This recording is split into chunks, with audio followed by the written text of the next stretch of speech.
Surat civil હોસ્પિટલના ortho વિભાગની બહાર જ પ્રસૂતિ કરાવી મહિલાને જીવના જોખમથી ઉગારી।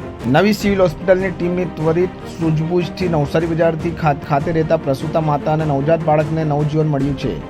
રૂટીન ચેકઅપ માટે આવેલી આ સગર્ભા મહિલાને લેબર પેઇન થતાં સિવિલના ઓર્થોપેડિક વિભાગની બહાર જ અસહ્ય પીડા સાથે બેભાન થઈ ગઈ હતી, જ્યાં નર્સિંગ અગ્રણી અને ઇમરજન્સી વોર્ડના ઇન્ચાર્જ ઇકબાલ કડીવાલા તાત્કાલિક દોડી આવ્યા હતા અને આગવી સૂઝબૂઝથી નર્સિંગ બહેનો અને સફાઈ કર્મચારી બહેનોને બોલાવી સાડી દુપટ્ટાથી પ્રસૂતાને કોર્ડન કરી હતી। ત્યારબાદ તાત્કાલિક ગાયનેક તબીબને બોલાવી પ્રસૂતિ કરાવી હતી અને મહિલાને જીવના જોખમથી ઉગારી હતી। જન્મ સમયે બાળક રડતું ન હોવાથી સ્ટાફ નર્સના પ્રયાસોથી રડતું થતાં બાળકને પણ નવજીવન મળ્યું।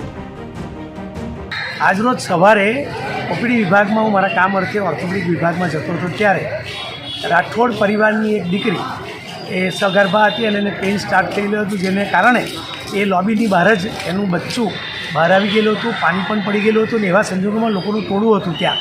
તે વખતે સફાઈ કામદાર બહેનો અને નર્સિસને બોલાવીને તાત્કાલિક એને એની પોતાની પ્રાઇવેસી માટે ઓઢણીને બધું કોઈ સાડીનો દુપટ્ટા સાથે એની પ્રાઇવેસી કરી તાત્કાલિક એને સ્ટ્રેચર પર લેવડાવ્યો અને રાગિનીબેન વર્માના યુનિટના રેસિડેન્ટ અંતિબેનને બોલાવીને એને વોર્ડમાં તાત્કાલિક લેબર રૂમમાં રવાના કર્યું।